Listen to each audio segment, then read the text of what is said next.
24 કલાકની વોટ યાત્રા બનાસકાંઠા લોકસભા મત વિસ્તારમાં આવી પૂગી છે અને આ બેઠકનું એક ગામ એગોલા ગામ અને આ એગોલા ગામની અંદર વોટ યાત્રા આવી ગઈ છે હવે તો આ એગોલા ગામમાં વાયદાના વસન લોકસભાને લઈને પૂરા થયા છે કે નથી થયા એ આપણે જાણવા સારું આવી ગયા છીએ તો હાલો આ વોટ યાત્રા લઈને એગોલા ગામમાં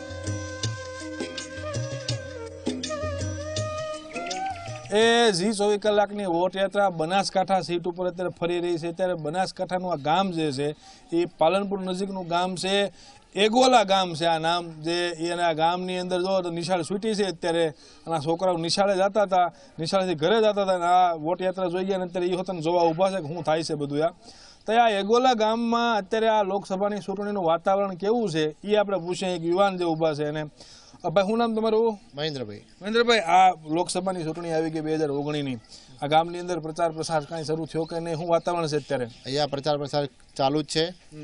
પહેલા જમીન ધોવાણના પૈસા આવ્યા બરોબર, ફરી પાછા મોદી સાહેબની જે નવી કેન્દ્ર સરકારની જે યોજનાઓ આવે છે એના લીધે ખેડૂતોને લાભ મળે છે.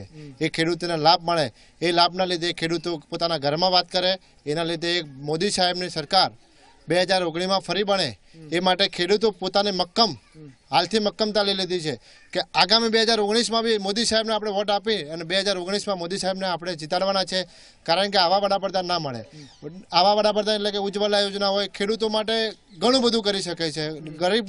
ગરીબ જે બહેનો હોય જે બહેનો ચૂલા સળગાવતી એ બહેનોને આજે ગેસ કનેક્શન આપ્યા ફ્રીમાં. આ ગામમાં ઘણા બધા કનેક્શનો આવી ગયા છે, ગેસ કનેક્શનો ઘણા બધા.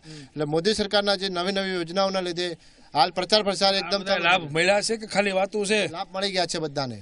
આ ગામની અંદર મળ્યા છે, દરેક ગામમાં લાભ મળે છે. આ ગામની અંદર અમને જે આ તાલુકો અસરગ્રસ્ત જાહેર થયો એમાં 9,02,000 રૂપિયા મળી ગયા છે આ ગામને બરોબર.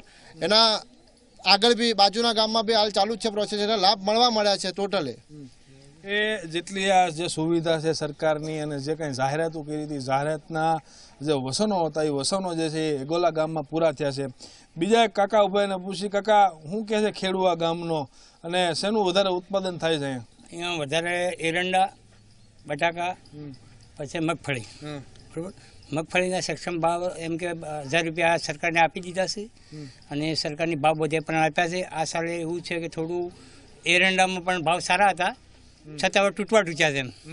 અને સરકારની એક નીતિ છે ખેડૂતો માટે ખાસ કરીને કે સરકારની જી બોર્ડ ડબલ નીતિ બજાવે છે. એ એક જ કાયદો હોય તો ખેડૂતોને હજી સુધી પણ એક વધારે ફાયદો થાય એવી મારી અપેક્ષા છે.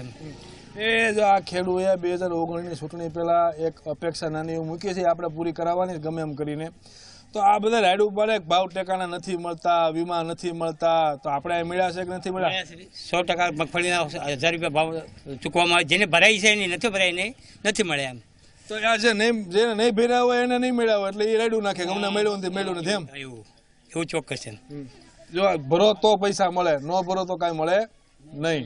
તો આ જ વાત છે. બીજી હવે બીજા ભાઈ આપણે ઊભા છે, યુવાન છે, ને પૂછ્યું શું કહે છે આ વિસ્તારની અંદર આ યુવા વર્ગ આ ચૂંટણીમાં મતદાન કરવા જશો કરશો? હું કઈ રીતનું આખી રણનીતિ ઘડી છે મતદાન કરવા માટેનું?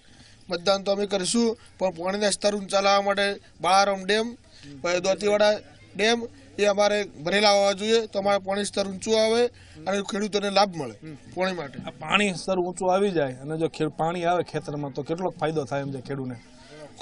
પૂરેપૂરો ફાયદો થાય. પૂરેપૂરો મગફળી સારી પાકે, એરંડા પાકે, બટાકામાં સારું રહે, બધી રીતે ફાયદો થાય. પાણી જે છે તળ તમારે ઊંચા લઈ આવવાના છે તો જો તળ ઊંચા આવ્યા તો ખેડૂત જે છે 2 પાંદડા થાય ને 2 પૈસા કમાય. હું કહો કાકા કેટલાક ફાયદા થાય જો તળ ઊંચા આવે તો? કેમનું લાગે છે? ઘણા ફાયદા થાય.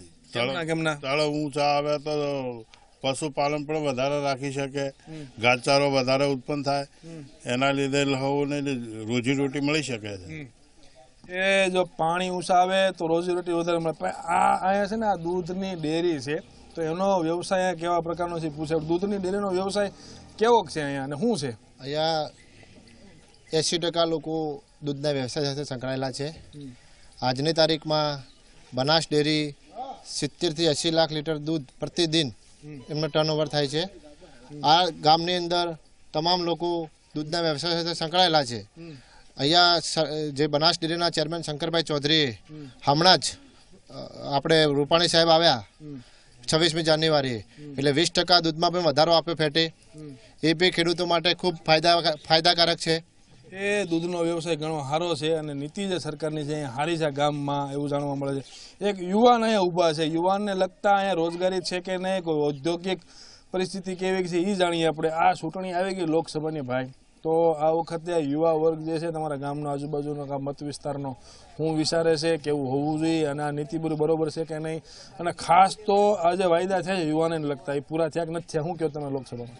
જી, આ સરકાર બહુ યુવાનો માટે ખૂબ સારી છે અને રોજગારી જે પહેલાં કોંગ્રેસના સમયમાં નથી મળતી યુવાનોને, તે ભાજપની સરકાર, મોદી સરકાર આવી એનાથી ખૂબ સારી પ્રગતિ થઈ છે.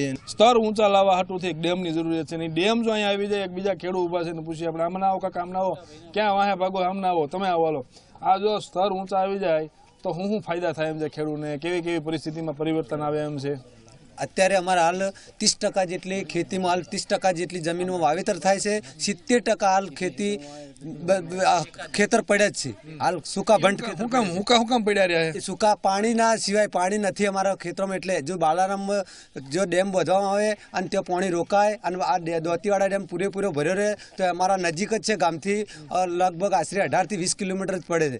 તો આ જો ડેમ ભર્યો રહે, 12 માસ ભર્યો રહેતો હોય તો અમારા તળ 150 થી 200 ફૂટ અદ્ધર આવી ગઈ. એ આ બનાસકાંઠાનું એગોલા ગામ હતું ને એગોલા ગામમાં બીજું કાંઈ તો ન ઘટે, પણ એક જે નાની સમસ્યા કે મોટી સમસ્યા કયો અને જેનાથી ખેડૂત સમૃદ્ધ થાય એ છે પાણીની સિંચાઈ. અને તળ જો ઊંચા આવી જાય તો દૂધનું જે પ્રમાણે આ લોકો ઉત્પાદન કરે છે એમ હારે આ બધા પાકનું પણ ઉત્પાદન થાય. તો સાંભળજો અને જેમ બને એમ વહેલી તકે અહીંયા ડેમ મળે એવું કાંઈક થાય તો પ્રયત્ન થઈ જાય તો આ ખેડૂત જે છે વધારે સુખી થઈ શકે. તો આ હતું બનાસકાંઠાનું એગોલા ગામ.